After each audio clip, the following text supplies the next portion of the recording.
Hello बच्चों, कैसे हो? आई हो सब अच्छे होगे। आज हम पढ़ेंगे एन टर्म फॉर्मूला, वो भी ईपी का। समझ में आ रहा? तो बिना टाइम बर्बाद करे हुए हम चलते हैं आगे। बच्चों आप अच्छे से तैयारी करना, नोट्स प्रॉपर बनाते रहे ना। हमारे पास सबसे पहले आता है एन टर्म फॉर्मूला। ये होता क्या है वो देख लेते हैं। देखो मैं इसमें नोट कर लेता हूं, थोड़ा सा लिख लेते हैं। If A is the first term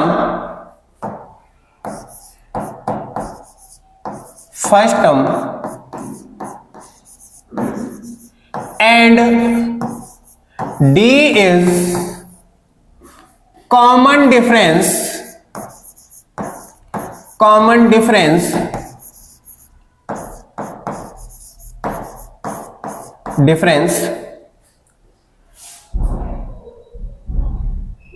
R in AP,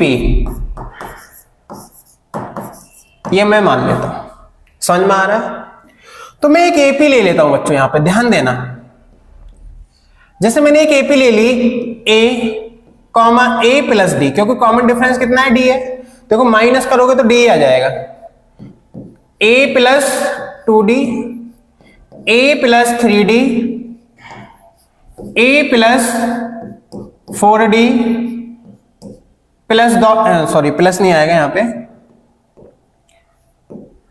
comma क्या हो जाएगा मेरे पास? Dot dot dot A plus N minus 1D।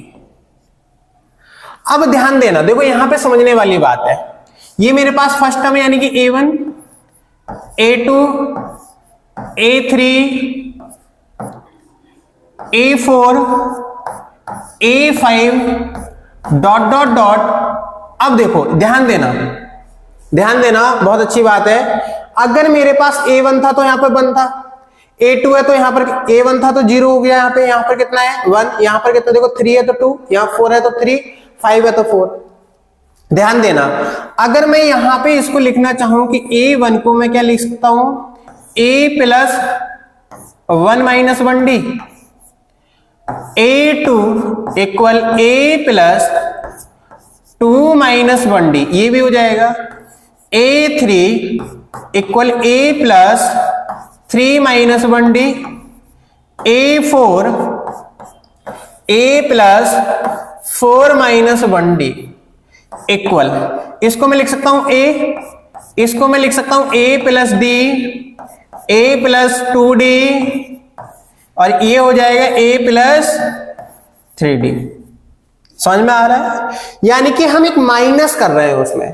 तो अगर मेरे पास यहां पर कितना है? n minus 1। समझना, अगर n माइनस 1 है तो मैं इसको an लिख सकता हूं। समझ में आया भाई? n माइनस 1 अगर हमको दिया है तो n माइनस 1 तो ही होगा। अरे यही होगा ना? होगा, ठीक है। तो मैं इसको ऐसे लिख के छोड़ सकता हूं। अगर मैं एक फॉर्मूले की बात करूं बेटा, कि फॉर्मूला क्या बन के आएगा, ध्यान समझना कि फॉर्मूला क्या बन के आएगा। ठीक है, तो मैं एक फॉर्मूले की बात कर लेता हूं। फॉर्मूला क्या बन के आएगा कि an equal A plus N minus 1D, ये फॉर्मूला बन के आएगा। समझ में आया? अगर मैं इसके टर्म की बात करूं कि क्या कौन सा है, तो an शो नहीं हो रहा होगा बच्चों, पिंक ले लेते हैं थोड़ा सा। ठीक है, तो an शो हो रहा नहीं हो रहा है, तो an इक्वल, मैं इसको बोल सकता हूं लास्ट टर्म, या इसको मैं L भी बोल सकता हूं। ठीक है, राइट से लिख लेते हैं। अगर मैं A की बात करूं तो A मेरे पास हो जाएगा फर्स्ट टर्म,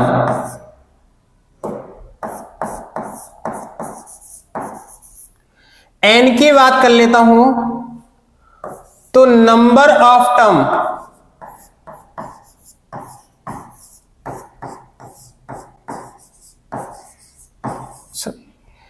अगर मैं डी की बात करूं यहां पर तो कॉमन डिफरेंस। समझ में आया? ये आपको समझ में आया होगा कि क्या क्या चीज है, इसमें तो कोई दिक्कत होनी नहीं चाहिए। अगर इसी पे मैं एक पीवाई की क्वेश्चन करूं तो मेरे पास पीवाई की क्वेश्चन क्या आएगा, 2024 में आया हुआ है, ध्यान से देखना। तो मेरे पास क्या दिया था, number of common term in the progression. बहुत अच्छे। तो 4, 9, 14, 19 ... 25 टर्म। ठीक है।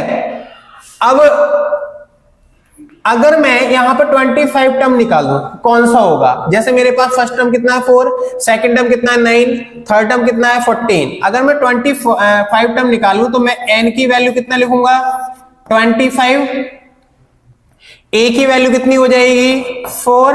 अगर आप इसमें से ये माइनस करोगे तो d इक्वल कितना हो जाएगा 9 - 4, यानी कि d इक्वल कितना हो जाएगा 5। ध्यान देना, जब d इक्वल 5 हो गया, फॉर्मूला मेरे पास क्या होता है, फॉर्मूला होता है an equal a plus n minus 1d।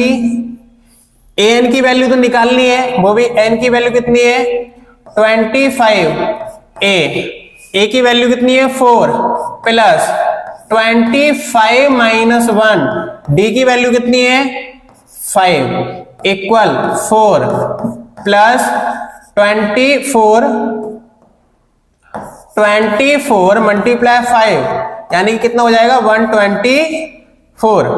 ये होगा ना, देख लेते हैं चेक करके कितना हो जाएगा 20, कितना हो जाएगा 124, यानी कि a25 इक्वल कितना आ गया 124। समझ में आ रहा है? अरे हाँ, ये ना। अगर मैं इसको ध्यान से देखना, अगर मैं इसको यहीं पे सॉल्व कर देते हैं सब। दूसरी कंडीशन क्या है, दूसरी जो इक्वेशन है मेरे पास 3, 6, 9, 12 ... 37 टर्म हमको फाइंड करना है।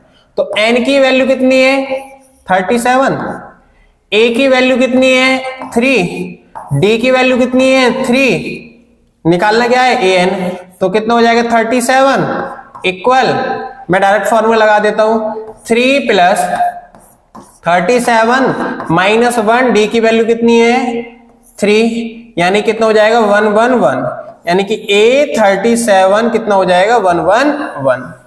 अब हमसे क्या पूछा है, इसमें कॉमन डिफरेंस पूछा है, यानी कि अगर मैं बात करूं, ध्यान देना, इसको थोड़ा सा छोटा कर लेते हैं, ठीक है।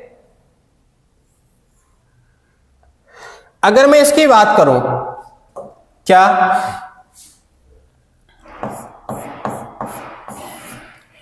लिख लेते हैं इसको, तो कितना हो जाएगा ये 4, 9, 14, 19, आगे जो भी जाएगा डॉट डॉट डॉट, कितना है लास्ट टर्म क्या हो जाएगा मेरे पास 24, ये कितना हो जाएगा मेरे पास 3, 9, 12 डॉट डॉट डॉट 111। समझ में आ रहा है?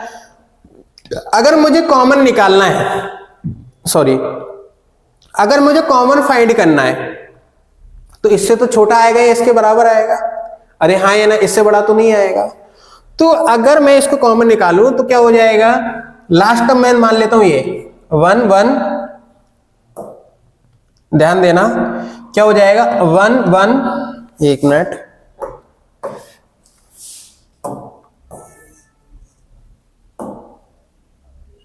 क्या हो जाएगा 1 1 1 लेस देन इक्वल, फॉर्मूला लगा लो, a की वैल्यू कितनी है।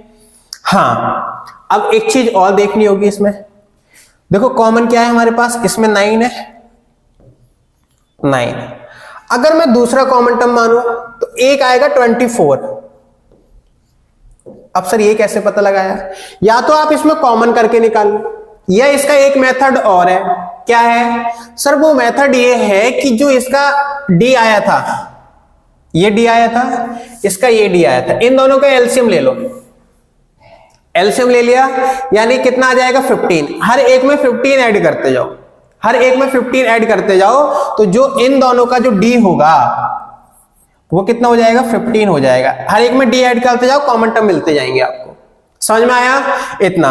तो मेरे पास a की वैल्यू कितनी है 9 प्लस क्या हो जाएगा n माइनस 1 और d की वैल्यू कितनी है 15। यानी कि इसको जब मैं इधर लेके आऊंगा तो कितना आ जाएगा ये 98 less than equal n minus 1 15। जब मैं इसको डिवाइड करूंगा तो n minus 1 less than equal, ठीक है। तो जब मैं इसको 98 से 15 को डिवाइड जब करूंगा तो मेरे पास कितना हो जाएगा, ध्यान देना, कितना आ जाएगा मेरे पास n minus 1 less than equal 6 point में आएगा, पॉइंट में नंबर होता नहीं है। n equal less than equal कितना आ जाएगा 7, यानी कि n की वैल्यू 7 होगी या 7 से छोटी होगी, तो 7 तो परफेक्ट है, यानी कि आंसर कितना आ जाएगा इसका 7। अगर आप अपने मेथड से करके देखो तो बच्चों इसमें 15 ऐड करते जाना और इससे बड़ा नंबर नहीं लेना, इससे छोटे ही लेना। समझ में आया? और उसको काउंट कर लेना, आंसर आपका आ जाएगा। तो आज के लिए इतना ही, मिलते हैं नेक्स्ट क्लास में। हंसते रहिए, मुस्कुराते रहिए, पढ़ते रहिए मैथ्स। Thank you.